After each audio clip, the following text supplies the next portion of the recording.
days, and I'm sure he's going to talk about that in a moment, so that's something else he has to add. So without any further ado, let's give a nice big welcome to Battlestar Galactica's Boomer, original Boomer himself, Mr. Herb Jefferson Jr.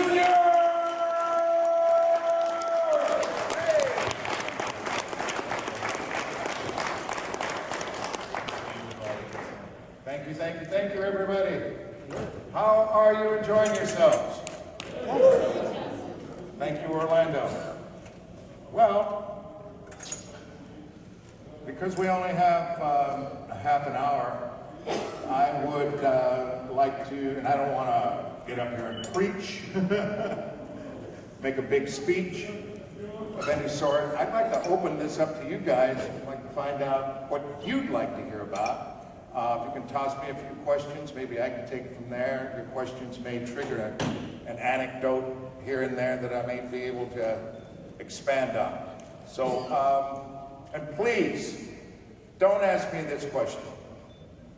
What do I know? You all want to know the answer to this. What do I think of the new Battlestar Galactica, right? It's, I'll answer that one first. It is what it is, you guys. This is show business. Had they continued with the original, I think it would have been a totally different show. But it is what it is. You either like what they've done or you don't. Okay, questions? None? Okay, well, in that case, please. I'm retired military. I wanted to hear what Mark alluded to about your activities with the military or USO or whatever it is. My activities with our military. I do a lot of work for the USO. I'm an ambassador with the USO. I work hands-on at I do the shows around the country and around the world.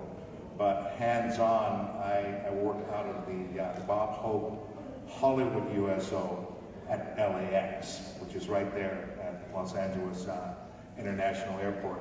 And for any of you who are active duty, reserve, or retired that do go through LAX, keep in mind that if you have a layover for some strange reason, an aircraft has a mechanical problem, keep in mind that the Bob Hope Hollywood USO at LAX is open 24 hours a day, okay? And it's accessible to the disabled. And we have a little nursery in there. We have bassinets and places for people to put their children as well, so keep that in mind. I also work as a supporter for the Wounded Warrior Project and for Operation Stand Down, which tries to help get a lot of our homeless veterans off the street. Thank you. The team, and I'm part of a team, and that I'm proud to be a part of. What we try and do is make sure that all of our men and women who have elected to serve, we have an all-volunteer military these days, that you have to know, for all of you that are currently active duty or reserve, you must know that there are people here who will look after you while you're in uniform and after you get out, okay? And I've been fortunate. I just got an invitation that really floors me. I just got an invitation to go to two events. The Commanding General at the MCAS, Marine Corps Air Station at Miramar, has invited my daughter and I to the air show coming up next weekend at Miramar Naval Air, at the Miramar Station for the air show next weekend. And come 10th of November, the Marine Corps has invited me to their birthday ball. Just wanted to word it correctly there. Thank you. Thanks a lot. And I'm honored beyond measure to be invited there. I'm telling you, it was unsolicited. I'm greatly looking forward to that. And I go around to bases, I sign autographs. The Navy has been kind enough to fly me out to several aircraft carriers. I've got traps and catch shots, and I've been out on an attack submarine down there in the galley, you know, signing autographs for our men. And I understand the Navy has women on board submarines now, so, you know. And that's just a little of what I do. There are other organizations that I work with called the Paralyzed Veterans Skeet Shoot, where we go out and we get a lot of our disabled veterans out on the range shooting trap and skeet, you know, sports shooting. And that's a little of what I'm doing, and I get a great deal of enjoyment out of it. And the greatest joy I get is seeing the looks on the faces of our active duty and our active duty personnel and retirees, seeing the look on their faces and their families' faces when we let them know we care. Yeah, I've had USO shows when I was over in Asia, and it's cool when people just show up and you're like, what? That group's here coming? This group's coming? Yeah. Especially around, no offense, but the Dallas Cowboy cheerleaders used to come over to Korea in Christmas time. We really like that. Yeah, sure you did. We'll do everything. I'll do the groups. I'll do the big shows. I've emceed the Welcome Home to our Vietnam vets down in San Diego. I co-emceed one of them. But what I tend to enjoy is doing it one-on-one and personal. You know, there's something to be said about having 1,000 people in the audience, and there's also something about going over to 2 or 3, going over to an individual family and finding out what their needs are, to let them know that there are certain organizations that are there for them.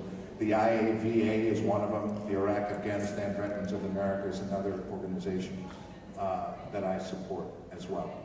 Are there any Iraq Afghanistan veterans in the audience? Welcome home, sir. All right. Are you familiar with the IAVA? I was in the first. Oh, go the first one. Go Desert Storm, Desert Shield. Yeah. Well, look into iava.org. Okay? Because there may not be what I like to let people know. I like to know what the veterans that I run into know. There may not, you may see something there that you don't need, you know, but you may know someone, a brother or a sister in arms, that might need that type of a program, and then you can pass it on. Okay? Next question. Yes, sir. How did you get your role as Boomer show? How did I get my role as Boomer on the show? Okay. I was doing a play. I was doing an award-winning play. In fact, it was a play. It was a military play. I was doing a play called David Rabe's Streamers. It went on to win won the Best New American Play of the Year in 1976. And I'm the only member of the cast that did the West Coast premiere, West Coast production. While I was doing that production, my agent, of course, was working on this, that, and the other thing. And who was in that production? It was Richard Thomas, Charlie Durney, Ralph Meeker, Bruce Davison, and Richard Lawson, and myself. Got a call from my agent saying, Herb, I've got an audition for you out of Universal for the pilot to a new series. I said, what is it? He said, it's called Battlestar Galactica. I said, what's the character? He says, it's the character of a fighter pilot. I said, whoopee, hey, hello. The little boy in me kind of jumped out, because I'm a kind of kid who was into aerospace from the time I was about 8, 9 years old. All my friends were building motorcycles and cars and boats, and I was building model airplanes. And, hey, I got a witness! There you go. So all of my heroes growing up as a little boy, and I was a little boy during the 50s, so it was prior to the manned space program. But all of my heroes were test pilots, you know. the Pete Knights, the Chuck Yeagers, all the X-15, the X-1, XB, you know, and building rockets, making my own rocket fuel, almost burning the house down type stuff. I'll get into that, another story. But I got really excited. I went out to the audition and it had to have been at least 40 to 50 qualified actors that I saw there, you know, and we're all milling around and all that. We went in, we auditioned, and I left, I came back, and I got the call back for it. Didn't think much of it. I got a call back, and I went to the call back. There were about 15 to 20 out of that first group. Out of that group, they broke it down to about another 8 or 9. And out of that 8 or 9, they had us all read again. And because Galactica was already shooting, was already filming, they made the decision in Century City at ABC. This last audition was for the American Broadcasting executives and the Universal Studios executives. Out of that group, I got the nod. Okay? I got the nod, but as soon as they made their decision, there was a limo downstairs because they were already rolling. They put me in the limo, drove me to Century City, out to Universal, where I was fitted for my battle outfit, you know, with the jacket and the tunic. And the tunic needed to be tailored because if you notice, they all fit us very, very well. The pants were right off the rack. The boots were right off the rack. Okay? So we went in to shoot the first scene. Maybe if you'll remember, in the very first shot in Battlestar Galactica was the scene before the Cylon attack, when Dirk Benedict is in a card game and we're in our berthing area, ready room area, and all that. And they were saying, well, look, we're not ready. We don't have this tunic tailored just yet. And the director finally came by and said, look, this is just a bunch of guys, you know, locker room situation, berthing area situation. You got guys in and out of the shower. Let's shoot, we don't need to, forget it. So the very first shot in Battlestar Galactica, if you look at the pilot, you'll see I'm bare-chested. It wasn't meant to be a beefcake type shot, okay? It was because the tunic and the jacket hadn't been tailored, okay? If you notice in the background, if you get a chance to see it again, if they didn't edit it out, you've got the same was true for Jolly. Tony Schwartz was bare-chested, as was Ed Begley Jr. All three of us were bare-chested, all righty? That scene is the very first scene that I shot in Battlestar Galactica. And that, in a nutshell, is how I got the role. And when I found out I had the role, it was go to work immediately. Yes, sir? How was it, and do you have any good stories about Lauren Green, who was a Western guy and thrown into a space deal? Did everyone hear his question? No. What was it like working with Lauren Green, working with a man who had come from a Western genre who's now moving into outer space? I have to tell you, and you're going to find that most of us, I don't think you're going to find anyone in our cast who didn't think that Lauren Green, who can't think of anyone else in that role but Lauren Green. That was one of the, working with that man was one of the highlights of my career and one of the highlights of my life, because you have to keep in mind, when I was a boy, okay, we'd sit down on Sunday nights like hundreds of thousands, if not millions of other American families. Sit down on a Sunday night with my bag of potato chips and my fruit punch or whatever the heck, and watch Bonanza, okay? Never thinking in my mind, because at that point in time, at that point in my life, becoming an actor, you know, was as far-fetched as anything could be. And to think of what it was like, try to think of what it was like to have it 15, 20 years later, that I go to work with my name on the same call sheet as Lauren Green. He was like an adopted uncle to all of us. He took us all under his wing. And he was very, very much like the man you saw on Bonanza in real life. In real life. It's one of the joys of my career, I have to say.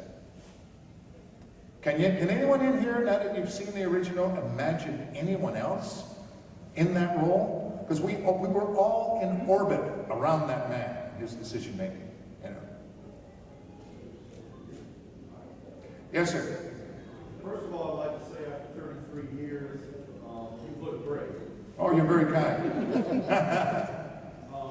Could you tell us about some of the antics on the set, practical jokes? Practical jokes. Do you have do you happen to have the box set with all the added features and backstory on Galactica? Okay.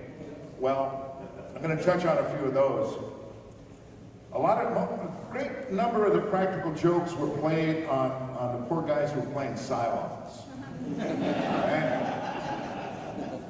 Because I'm sure you've heard this, you may have seen it in the box set, but most of these guys, all of the major Cylons, okay, were stuntmen.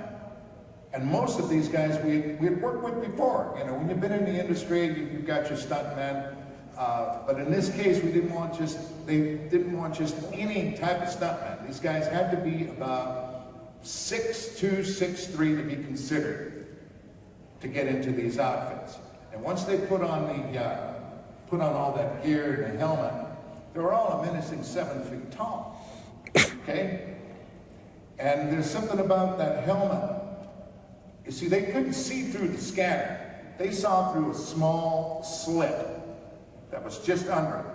And through that slit, there was only about a 3 or 4 foot area in front of them for them to see well enough to negotiate, to walk and all that. So, but they couldn't bend over. They had to work on it so that they could stand straight, which meant that they couldn't see anything to the left, and they couldn't see anything to the right, and they could only see 2 or 3 feet in front of them, right? So you talk about practical jokes. Now we know these guys, you know, you never pull practical jokes on strangers, right? That'll get your ass kicked, right? You only pull practical jokes like that on your friends, right? So you get these guys, you get a whole phalanx of these guys marching in lockstep in a rehearsal. And what you do, you just walk on out and you stick your foot out in front of the first guy, right? And of course he trips and falls, and the guy behind him trips and falls, and you've got all these Cylons lying on your backs like turtles, you know, with the scanners going back and forth, right? But to top all of that off, you got to be there to hear what was coming out of those helmets. I won't say some of the things that we heard muffled out of those helmets. You blankety blank son of a so-and-so, blankety blank blank, we're going to get you for that. And of course, you know, we wouldn't help them up. They can't get up because they're on the back. We're just going to, that's one of them. Those poor guys, because you know, the early Cylon outfits, the designer made them look menacing, but he didn't make them man-friendly. You know what I'm getting at? Mm-hmm. These guys were hot inside those things, you know? They're constantly pulling the helmets back to take a drink of water. Well, there's no fly in that outfit, okay? Just go ahead and say it. So when these guys had to go, it took 3 people to get them out of it. So you got this doggone Cylon, and there were 2 people on either side, hustling them back over in here to get them out to the restroom. That's probably one of the only types of practical jokes that I personally played on people, because we were working very hard. We had 14, 15-hour days. Time is always money when you're shooting film. And we didn't really play a whole lot of jokes on each other during the filming. But the Cylons were always the brunt, you know, of some joke, you know. We tell them that the door was open, when he's trying to walk through it, and it really isn't. So he walks right into the door. You go, oh! Yeah. Yes, sir. In the early part of Battlestar Galactica, Lauren Green was always in uniform, but later on, you always saw him in a bathrobe. Was he in ill health at that time, but he was still acting? Did everyone hear his question? Raise your hand if you didn't hear his question. Okay, well, you just came in. That doesn't count. No, the question is, you usually see Lauren Green in uniform, one of the 2 or 3 that he had, but there was a time when you saw him in a bathrobe and he was wondering whether or not it's because he was in ill health. No, that was written in. That was written in. If you really think about it, when you saw him in a bathrobe, it was usually when he was in his quarters. Those were the times when, I think, as I recall, there were a number of scenes where he's there with Boxy, his grandson, and it's just Grandpa and the child in an intimate family type setting. And one way to make it an intimate family setting was to have him in something other than his dress uniform. He wasn't in ill health. I think if you look back at those scenes, they're in those types of situations where he would be, you know, in his quarters. There was one time, though, when he was sick, when he was, I think he was injured in one of our episodes. Come on, you guys, which episode am I talking about? When the Fire in Space, where Boomer and all the and Boxy and a bunch of people get Fire in Space episode, you know, where he's actually, it's written in that he has been injured and needs emergency surgery. Anyone else? Yes, sir. Do you have any upcoming shows or movies that you're going to be in? Do I have any upcoming shows, movies that I'm going to be in?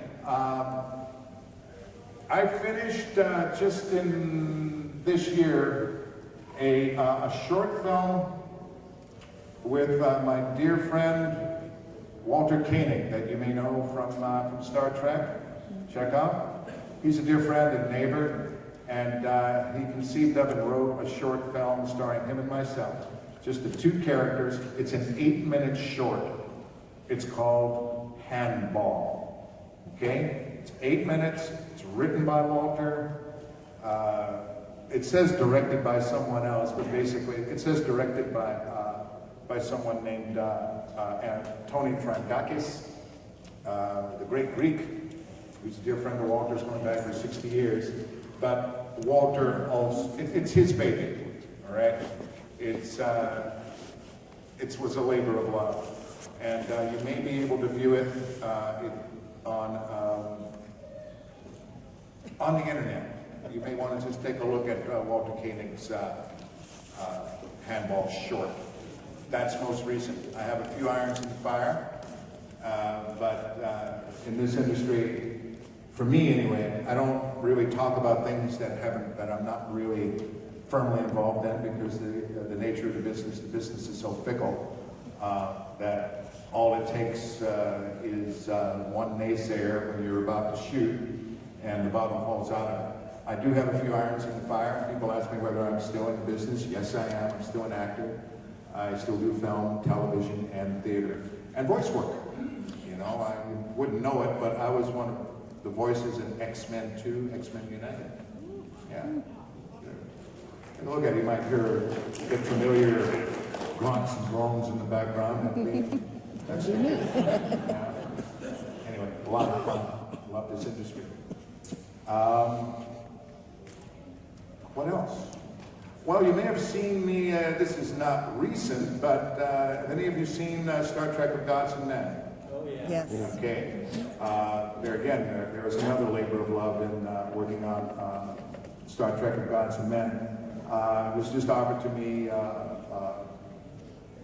Tim Ross, who directed, asked, said, "Hey, Herb, by the way, you want to do something?" I said, "Yeah, sure." You know, so I said, if you would like to have me do something, I'm going to have to I'd rather wear some, Klingon. I always wanted to play a bad guy. I want to play a Klingon one of these days, but it wasn't, that didn't come to pass, but the mustache and the messed up eye, and I gave the guy a bit of an accent, kind of a combination. In my career, I have worked on and affect an African accent and a West Indian accent. So I took those two accents and I kind of combined them, so it really was indistinguishable. You couldn't quite tell a region from this guy's accent. That's what I used for Captain Gall in the cameo of Star Trek: Gods Unite. I have a picture. I have a photo on my table of the greater part of the cast of that than you guys wanted. That's about it, about irons in the fire, what I've done. And again, I don't like to talk about things that might happen. I've been in this business now over 40 years, and I learned a long time ago. Until I don't do that. Anyone else? Anyone that hasn't gone? Again? One last one. You're the last one. Yes, ma'am. How do you look so good? How do I look so good? Oh, God. You're wearing glasses, though. That's very kind of 6 ounces of formaldehyde twice a week. Don't tell me. Hey, it's a secret. You can only tell 10 people. That's very kind of. Listen, guys, I understand that there's someone else coming in, and I want to thank you all for coming. I like a show where it's big enough to be something special, but small enough to be intimate. I hope you all have enjoyed yourselves. Continue to enjoy yourselves. And thank you so much for your time. Thank you. Thank you.